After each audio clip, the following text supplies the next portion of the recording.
Shalom saudara, berjumpa kembali dengan saya dalam Rasakan Sentuhan Hati Bapa. Sudah lama kita tidak jumpa dan hari ini kita mau kembali merasakan berkat Tuhan dalam satu pengajaran sehingga saya dan saudara menjadi orang-orang yang semakin memahami bahwa Tuhan yang kita sembah adalah Tuhan yang luar biasa. Untuk itu saya percaya teman-teman, rekan-rekan yang setia menyaksikan RSHB adalah orang-orang yang dahsyat dan luar biasa. Ya saudara, hari ini kita akan diberkati dengan pengajaran bagaimana tanpa disadari banyak anak-anak Tuhan, banyak orang Kristen, mereka terikat dengan roh demonik. Saudara, kalau saya menyampaikan terikat dengan roh demonik bukan berarti orang itu kesurupan. Kita harus bisa membedakan terlebih dahulu. Tadi saya katakan ada banyak orang yang mungkin beribadah, datang ke gereja. Ada banyak orang yang secara alam nyata kelihatannya semuanya fine, happy, baik-baik saja. Mereka bekerja, bahkan mereka bisa ke gereja, bahkan pelayan Tuhan. Bahkan orang-orang yang aktif di gereja, semua kelihatan luar biasa dan semuanya fine-fine saja, baik-baik saja saudara. Tapi tanpa disadari di alam roh ternyata banyak orang yang terikat. Kalau saya bicara tentang terikat saudara, ini tentunya kita harus menyadari terlebih dahulu bahwa manusia itu terdiri dari tubuh, jiwa, dan roh. Kehendak, pikiran, dan hati letaknya ada di jiwa. Dan saya mau sampaikan pada Bapak Ibu Saudara, iblis adalah musuh orang percaya. Iblis tidak akan langsung menyerang roh seseorang dan tidak akan langsung menghantam roh seseorang. Tetapi iblis pertama dia tahu yang dihancurkan seseorang, khususnya orang-orang percaya, orang-orang Kristen, dan tidak menutup kemungkinan orang-orang yang aktif, bahkan mungkin hamba-hamba Tuhan, yang dihantam, diserang adalah jiwanya. Karena di jiwa terletak keinginan atau kehendak, yaitu hati dan pikiran. Makanya saudara, seseorang sebelum mereka melakukan sebuah tindakan yang melanggar firman Tuhan, baik itu melalui ucapan, baik itu melalui tindakan, pasti tentunya semuanya bermula dari pikiran dan hati. Barulah dikeluarkan kalau itu ucapan, barulah dilakukan tindakan-tindakan dosa dan pelanggaran. Nah, kita tahu bahwa musuh kita adalah iblis. Ayat yang sudah cukup favorit yaitu Yohanes 10 ayat yang ke-10. Bapak Ibu Saudara, untuk itu RSHB hari ini saya beri judul melepaskan yang terikat. Ya, kita baca dulu ya, Yohanes 10 ayat yang ke-10. Pencuri datang hanya untuk mencuri dan membunuh dan membinasakan. Aku datang, ini akunya besar, Tuhan Yesus. Aku datang supaya mereka mempunyai hidup dan mempunyainya dalam segala kelimpahan. Saya percaya khususnya orang-orang Kristen, Bapak Ibu Saudara sering mendengar ayat ini. Pencuri datang hanya untuk mencuri, membunuh, dan membinasakan. Itulah pekerjaan iblis. Iblis mencuri kehidupan saudara. Iblis mencuri kebahagiaan, keharmonisan rumah tangga saudara. Iblis tidak suka saudara baik-baik saja. Iblis tidak suka saudara ke gereja dengan rajin dan akhirnya mengalami pertumbuhan rohani. Iblis berusaha untuk mencuri segala sesuatu yang baik dari saudara. Dan kalau perlu dia akan membunuh tidak hanya berbicara membunuh fisik, tetapi membunuh roh, membunuh spirit saudara, membunuh jiwa saudara. Makanya hari ini dalam RSHB saya mau menyampaikan dan kenyataannya iblis tanpa disadari banyak berhasil di area ini. Iblis mencuri, membunuh spirit atau jiwa banyak anak-anak Tuhan. Makanya banyak orang yang terikat saudara. Kita tahu iblis itu seperti singa yang mengaum. Saya akan bacakan untuk saudara di dalam 1 Petrus ayat yang ke-5. 1 Petrus ayat yang ke-5. Kita akan lihat bersama-sama di dalam ayat yang ke-8. Dikatakan di sana, sadarlah dan berjaga-jagalah, lawanmu, siapa saudara? Lawanmu si iblis. Jadi lawan saya dan saudara atau musuh kita adalah iblis. Saya ulang ya, sadarlah dan berjaga-jagalah, lawanmu si iblis berjalan keliling sama seperti singa yang mengaum-aum dan mencari orang yang dapat ditelannya. Bapak Ibu juga sering kan dengar ayat ini? Jadi saudara, ya, iblis berusaha untuk melemahkan anak-anak Tuhan, menjatuhkan anak-anak Tuhan, seperti singa yang mengaum. Untuk apa, saudara? Dia sedang mencari, menunggu kelengahan saudara. Dan saya mau kasih tahu, saudara, iblis tahu titik kelemahan saya dan saudara.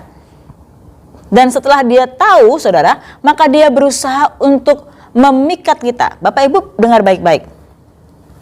Iblis tidak akan langsung dia artinya mengikat jiwa seseorang, tiba-tiba udah masuk lalu mengikat. No, ya. Iblis itu pertama memikat. Ya, iblis itu pertama memikat, menggoda. Bapak Ibu, ya, perhatikan statement yang saya sampaikan ini. Iblis tidak bisa berbuat apapun dalam kehidupan Bapak Ibu Saudara tanpa persetujuan dari Bapak Ibu Saudara. Saya ulang, iblis tidak bisa berbuat apapun dalam diri kita tanpa persetujuan kita. Artinya, sekalipun iblis memikat, menggoda, ya, dia menggoda dengan misalkan hal-hal kenajisan, pornografi, dia menggoda, memikat, kau sedang membutuhkan uang kan, kau harus bayar kontrakan kan, kau harus memberikan pengobatan buat anakmu kan, kau harus bayar pendidikan anakmu kan, kau banyak membutuhkan uang. Nah, ini ada kesempatan untuk korupsi. Iblis berusaha menawarkan, memikat, menggoda. Tapi ya itu pekerjaan iblis. Tapi iblis hanya seperti itu dan tidak bisa berbuat apa-apa dalam hidup saudara tanpa persetujuan saya dan saudara. Kalau kita mulai, ya benar juga ya, betul juga ya, waduh ada kesempatan ini. Ini saya tidak hanya bicara tentang hal keuangan atau korupsi saja loh saudara. Dalam hal kenajisan perzinahan, di dalam orang saking pengennya diperhatikan orang, makanya saya sampaikan saudara ya, kalau orang yang hanya belajar secara spiritual kerohanian, dia hanya belajar secara kasat mata yang di alam nyata saja, maka ya udah dia taunya di alam nyata. Tapi saya mau mengajak dan mengajar Bapak Ibu Saudara, segala sesuatu yang di alam nyata itu selalu berkaitan di alam roh, ya Saudara, selalu berkaitan di alam roh. Jadi Bapak Ibu Saudara, saya mau sampaikan, ya, saat kita dipikat oleh iblis, aduh kok aku nggak ada yang perhatiin ya, kok semuanya pada menjauh dari aku ya, makanya banyak orang akhirnya menghalalkan segala cara untuk mendapat perhatian. Ini contohnya, kalau di alam nyata, kalau saya mau belajar, oh itu cuma sekedar kejiwaan kok, itu nggak ada hubungannya sama hal yang ada di alam roh. Saya mau sampaikan, salah saudara. Di alam roh, iblis itu sedang melancarkan anak panah. Oke, nah iblis itu sedang menanti dan menunggu sama seperti singa yang mengaum. Dia hanya memikat dan menggoda dan menawarkan suatu kesempatan. Dan iblis tidak bisa berbuat apa-apa, hanya menggoda, memikat saja. Tapi saat Bapak Ibu Saudara memberikan persetujuan, kalau bahasa saya, memberikan celah kesempatan atau bahasa lainnya, memberikan ruang kendali dalam hidup saudara, bahasa aslinya topos.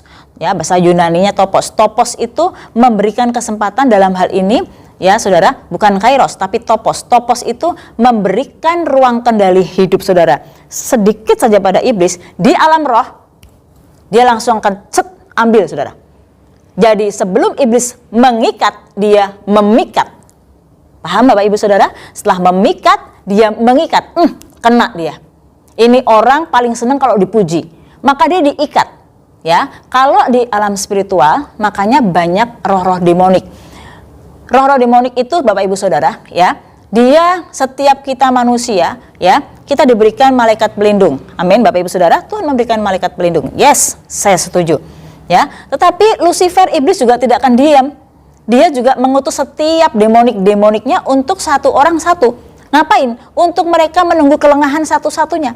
Dan iblis itu tahu di mana kena kelemahannya kita. Kalau saya ambil contoh saya ini orangnya yang pengennya tuh dipuji, disanjung. Contohnya saudara ya. Akhirnya suatu ketika saya mendapat kesempatan, duh kamu hebat loh, khotbah kamu hebat loh, kamu ngajar di YouTube keren loh, banyak orang yang bertobat. Lalu siapa manusia yang tidak pengen dipuji? Dan kebetulan iblis tahu saya memang haus pujian, bahasanya begitu saudara ya. Lalu saya akhirnya memberikan topos ruang kendali atau memberi kesempatan kepada iblis. Di alam roh, iblis mengikat. Dan waktu iblis mengikat, akhirnya saya jatuh dalam hal kesombongan. Jadi kalau ini saya khotbah hebat, tuh siapa dulu dong. Jadi akhirnya di dalam alam roh, ini ada roh demonik yang namanya roh kesombongan. Kalau di psikologinya, saudara ya, tidak putus loh, saudara. Antara alam roh dengan psikologi di alam nyata seseorang itu ada kaitannya loh, saudara. Ya, ada kaitannya. Kalau di alam roh saya diikat dengan roh kesombongan, di psikologi di alam nyatanya, ya, secara kejiwaannya, di bahasa psikologinya, saya menjadi orang yang superior. Orang kalau udah rasa dirinya hebat, paling hebat, oh jangan sekali-kali kasih masukan ke gue, gitu ya, saudara. Ini salah satu. Ada banyak roh, saudara. Setiap orang punya roh demonik, artinya yang mengikat, dan tahu betul. Kuncinya, saudara, hari ini saya tidak tahu persis Bapak Ibu yang menyaksikan tayangan ini, ya, sudah diikat dengan roh apa? Saya tidak tahu. Sekali lagi dengar baik-baik ya, saudara. Saat seseorang diikat roh ini bukan berarti kesurupan, beda, saudara. Ya, kalau kuasa kegelapan merasuk, kesurupan, dia tidak sadar. Tapi kalau roh demonik di alam roh yang mengikat, ini orang sadar. Ya, dia melakukan semuanya sadar di alam nyata. Tapi bukankah banyak orang yang terikat? Bisa pelayanan, tetapi setelah itu dia berzina. Who knows, saudara? Dia bisa hebat pelayanan, tetapi dia terikat dengan roh ini, terikat dengan roh ini. Bapak Ibu Saudara dengar baik-baik. Mungkin Bapak Ibu begini, wah ini sesat ini. Karena bukankah ada Roh Kudus dalam diri kita? Yes. Saya mau sampaikan begini, saat kita percaya Tuhan Yesus, Roh Kudus ada dalam diri kita. Nah, Roh Kudus kan menjagai kita. Ya. Dan saya katakan, saat Bapak Ibu berbuat dosa, itu Roh Kudus nggak keluar masuk. Saya ambil contoh, kalau saya percaya Tuhan Yesus Kristus, saya terima Tuhan sebagai Tuhan dan Juru Selamat, maka kita menjadi miliknya Kristus. Amin, Bapak Ibu. Ya, kita menjadi ahli waris kerajaan surga pada saat kita percaya Tuhan Yesus Kristus. Dan Tuhan Yesus Kristus menjaga saya dengan Roh Kudusnya. Oke? Roh Kudus ada dalam diri saya. Waktu saya manusia ya, saya kan tidak langsung suci, murni, hebat, langsung seperti malaikat. No, Bapak Ibu. Ya, saya harus mengalami proses terus untuk pendewasaan. Saya mengalami yang namanya kelahiran baru. Saya harus terus disempurnakan seperti Kristus. Dalam proses ini, Bapak Ibu Saudara, ya, saya mau sampaikan bahwa waktu saya jatuh dalam dosa, itu Roh Kudus nggak langsung keluar. Ya, tadi ada dalam diri kita. Wah, si Andri berbuat dosa nih. Gue keluar dulu ah. Nanti waktu saya sadar, saya bertobat, masuk lagi. Enggak seperti itu. Jadi Roh Kudus tetap ada dalam diri kita. Waktu kita berbuat dosa, kita tidak setia. Bahkan kita memberikan topos ruang kendali kepada kuasa kegelapan sampai kita punya keterikatan di alam rohnya. Saya mau sampaikan, Roh Kudus tetap ada di sana. Ya, Roh Kudus ada di sudut hati saudara. Itu yang namanya banyak orang Kristen mendukakan Roh Kudus itu di situ. Roh Kudus tetap berbicara, tetap. Tapi kadang-kala sampai kita udah nggak dengar lagi suara Roh Kudus, mungkin sayup-sayup. Roh Kudus bisa berbicara melalui khotbah, melalui tayangan mungkin YouTube seperti ini. Jadi Roh Kudus tidak tinggalkan saudara, tapi Roh Kudus hanya dapat mampu berbicara mungkin dengan lembutnya. Tapi karena keterikatan kita, ego kita, dan lain sebagainya, sampai kadang-kala kita nggak dengar suara Roh Kudus. Padahal kita sudah pelayanan loh.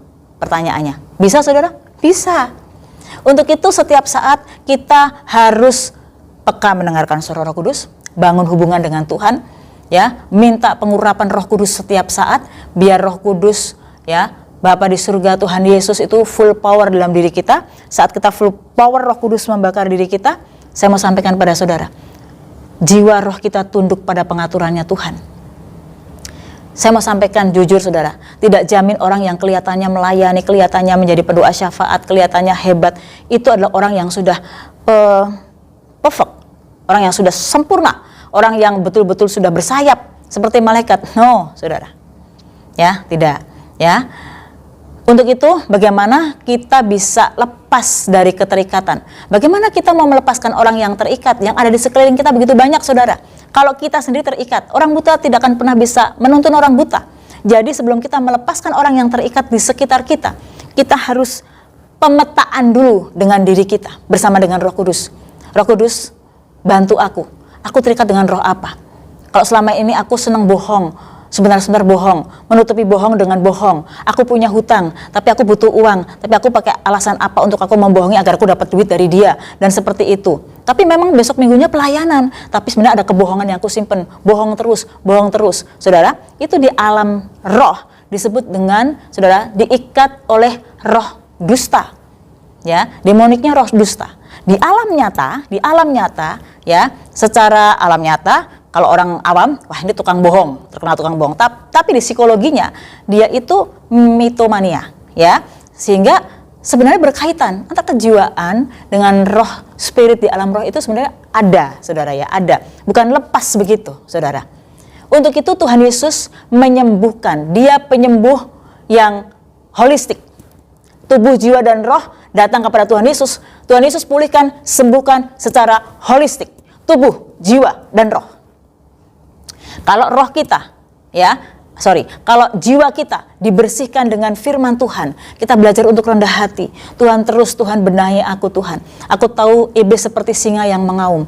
Tapi Tuhan, saudara nanti baca ya di rumah dalam Efesus 6 ayat yang ke-11, Roma 13 ayat 12. Dikatakan bahwa Tuhan juga memberikan perlengkapan senjata untuk kita pakai. Untuk apa, saudara? Untuk kita memerangi. Perang di mana, saudara? Perang di alam roh, kan? Jadi, saudara, jangan lupa, segala sesuatu di alam nyata, ini ada sesuatu di alam roh. Dan segala sesuatu yang nyata, baik itu kejiwaan secara psikologi namanya ya, atau apapun namanya dia nyata, ini ada kaitannya dengan alam roh. Kita menggunakan perlengkapan senjata untuk berperang melawan musuh kita. Siapa musuh kita? Lawanlah iblis. Iblis itu nggak kelihatan, iblis itu di alam roh. Jadi kita memerangi di alam roh. Dengan apa? Bukan dengan kekuatan kita. Kita membiarkan Roh Kudus full power dalam diri kita. Kalau kita hidup benar kudus, Tuhan terus bersihkan aku. Tuhan, aku mau intim. Tuhan, bangun aku dan berikan aku kepekaan hikmat pemetaan sebelum aku melepaskan yang terikat yang lain. Roh apa yang mengikat aku? Sudah akan tahu kok, oh selama ini aku memang melayani, tapi ternyata aku orang gampang tersinggung ya. Aku selama ini bertahun-tahun ternyata aku orangnya seperti ini ya. Aku trauma di masa lalu. Katanya aku memang pelayanan, seorang song leader. Mungkin aku pengkhotbah, tapi kadang-kadang aku terikat dengan masa lalu. Saudara, itu bukan sekedar kejiwaan di alam nyata. Itu di alam roh. Saudara sedang diikat oleh iblis dengan roh-roh traumatis.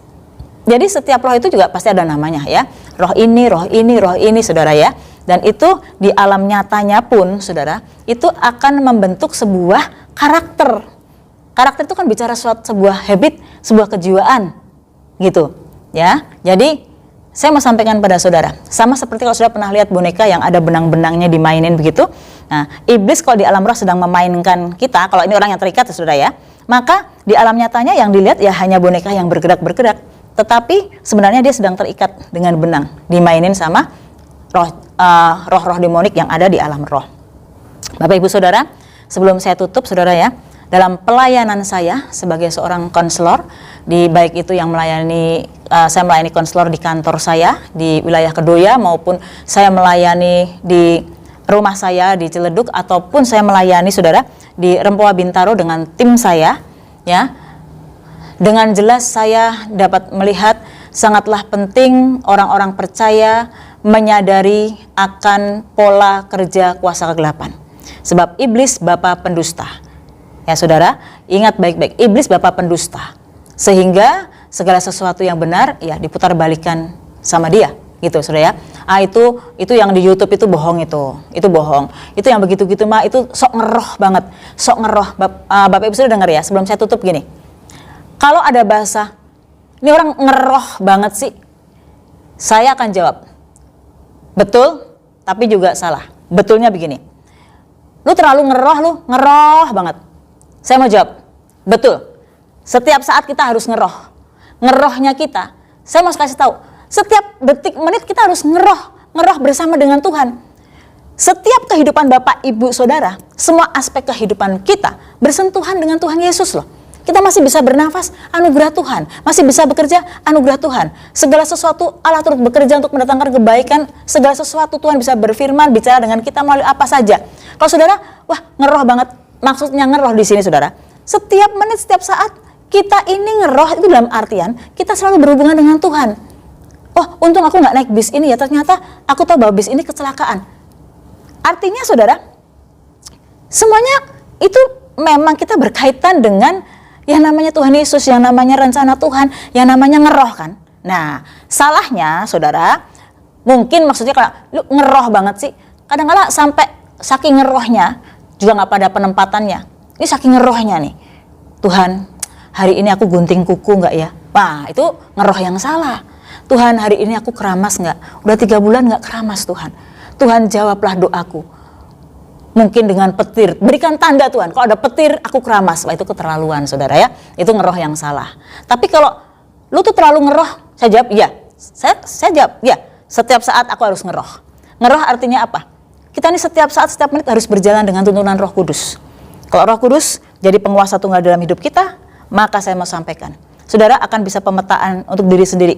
Roh demonik apa yang pegang aku? Dan Tuhan bersama dengan Roh Kudus dalam nama Tuhan Yesus, aku rendahkan hatiku. Aku tidak mau diikat oleh roh-roh demonik di alam roh yang menyetir aku, tapi Roh Kudus yang menyetir kehidupanku. Bapak Ibu Saudara, biarlah pengajaran yang mungkin agak cukup panjang ini memberikan pencerahan pada Bapak Ibu Saudara. Jangan sampai ditipu iblis. Iblis selalu menipu, ya. Jadi gereja yang betul, hamba Tuhan yang betul harus mengajarkan hal ini, ya, untuk kita bisa tahu trik, skema atau pola pekerjaan iblis, ya. Saya bersyukur saudara tetap setia menyaksikan RSHB dan tetap terus bersama dengan saya dalam RSHB edisi-edisi berikutnya. Tuhan Yesus memberkati. Sampai berjumpa.